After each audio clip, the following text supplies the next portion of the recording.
Good morning, folks. Beautiful day.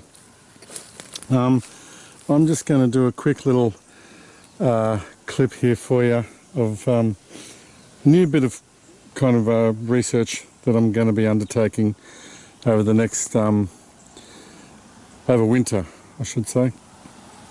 And I thought I'd start from here because of this tree bend here, and it's just a good spot to illustrate some of the things that I might be putting forward to you. I haven't done any cryptozoological stuff for ages.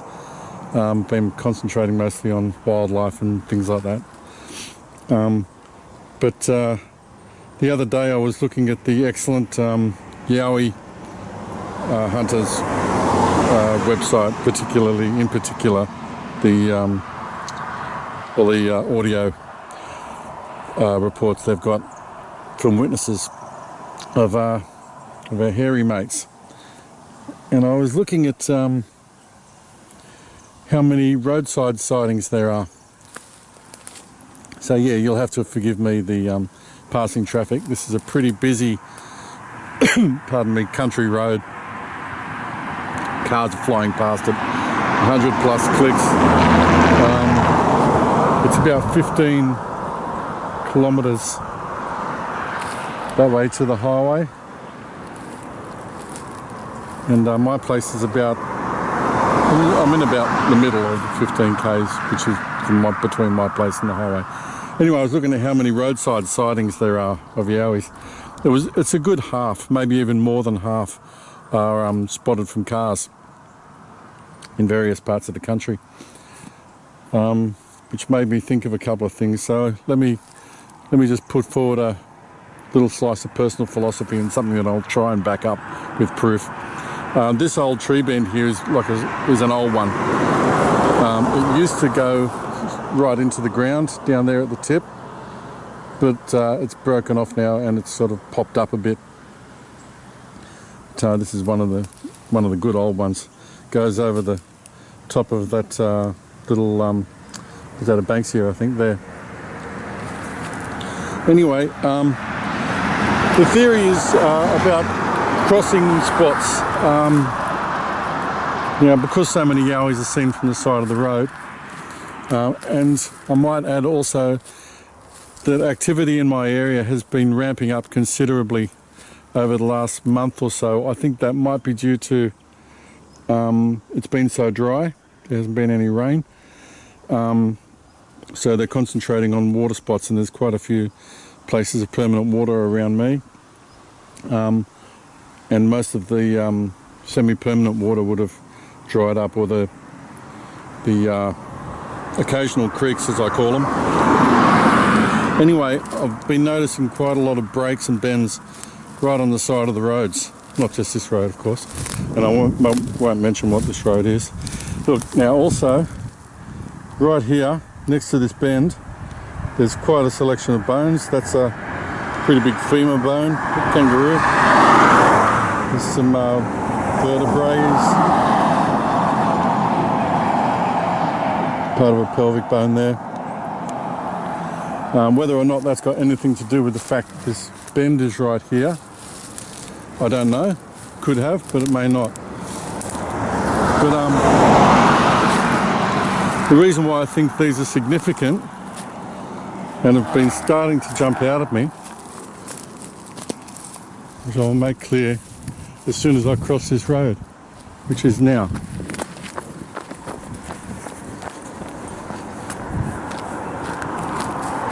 Okay, now, almost directly opposite to that bend, which is over there. I've got the sun shining on the screen, so it's a bit hard to see. But almost directly opposite, but not quite.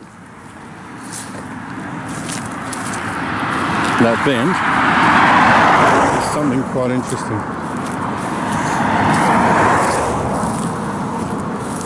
Here, there's quite an obvious gully. Now, for the first time in a month and a half, we've had some good soaking rain, or at least a day of it. Okay? Now this little gully here would enable a body to jump down, which I just did then, and be partially obscured from the road. I also like to come out this time, especially after rain, because it's the best time, of course, for tracks. So I'll put my boots on later. And now I know for a fact that this gully here runs down to water eventually. About, you can see some of the flotsam and jetsam that have been washed in here off the road. Goes down, and about a kilometre further down that way there's some permanent water. Now it's not the first time I've been here. I did make a clip of this earlier, but I stuffed it up, so I'm doing this again. Right there on that wattle tree is a really obvious break. If I'm picking that up, yeah, there we are. That's too high off the ground to be a kangaroo, and it certainly wasn't caused by a bird sitting on it. We don't have anything heavy enough to sit on, you know, that could fly down and land on that and break it. And when I look around me, there's some interesting other sign as well. There's a little break right there.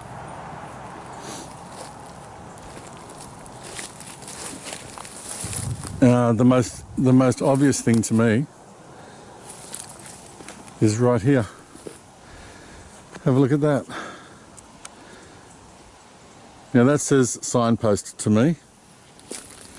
That is a really hefty piece of wood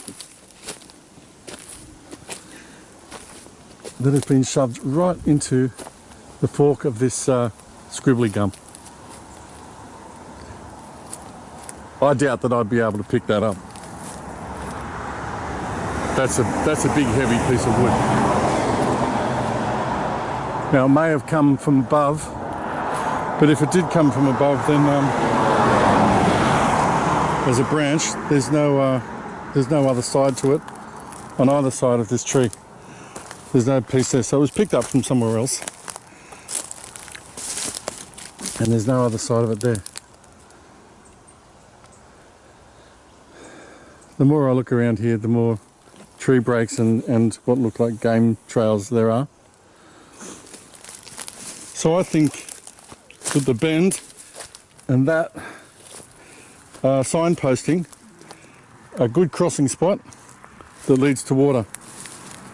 And this is a theory that I'm going to be working on for a little while, just as winter draws near. Look, there's heaps of wattle gum coming off that tree. Look at that, look at all that wattle gum. It's a little bit like sort of amber. Tree's covered in it. Covered in it.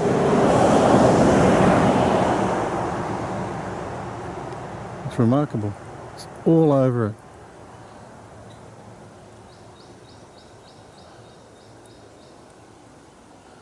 Even right up to here. Look, even right on the little branches here. Doesn't want to focus today, this camera. Whether that's a food source or not, I do not know. It's really bitter, but who knows? It might appeal to another species. So yeah, that's what I was getting at. I don't think it's just coincidence that there's signposts like that near a gully that leads to a watercourse. There's another bone right there. Look at that. Might be from the same kill. Could have been pulled over here by a raven. Don't know. There's a bit of a pelvic bone there. Kangaroo bones.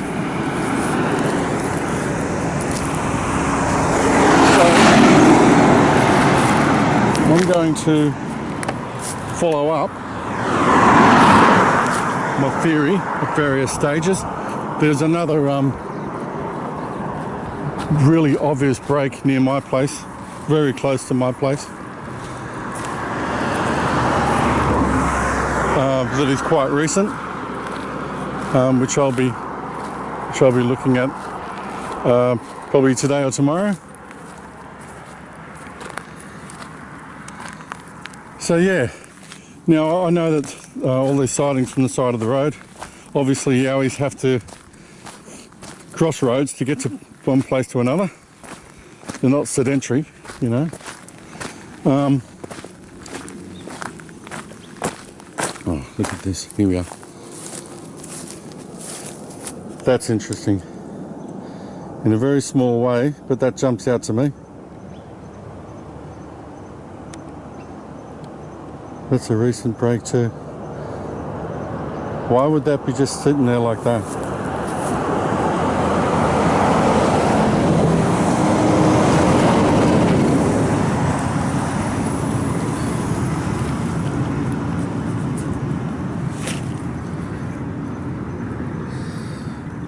That's right near an ant's nest. That's interesting. Yep. That reminds me of when you see the footage of chimpanzees using sticks to put into a termite's nest. I don't know why, but that reminds me of that. Could be another marker. It's very subtle, but you know, it's not that I try and see things into things. Just that once it's like those magic eye puzzles, you know, once you get to defocus and know what you're looking for, you start spotting stuff. I'm not one of these people that, you know, beautiful little grevillea there. I'm not one of these people that sees faces in every bloody picture. You know, I think you really can see stuff if you want to see it. But big obvious stuff like massive tree breaks and that in a row. Anyway, so I'll be looking into this theory of mine. Signposting, you know, crossing spots signposted. I'm not really chasing yowies anymore. I will probably come across another sighting if I'm lucky enough at some stage in the future, just during my photographic expeditions, which is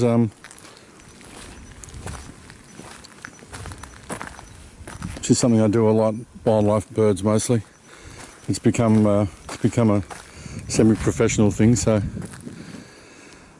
I may see another, but I'm not actually chasing the physical big beastie anymore because I've already seen them. I know they exist. I don't need really any more proof for myself. It'd be great to get some awesome footage, but there's a lot of other guys out there doing it, guys and girls. And I'll leave it up to the real diehards and the experts, people like Paul Cropper and Tony Healy, Dean Harrison, and guys like that. Actually, there's another guy, what's his name? Paul McLeod up in Queensland. He's given it a red hot go. It's some very interesting stuff. Anyway, I'll get back to you and I'll see some more stuff to back up my theory. Have a good day.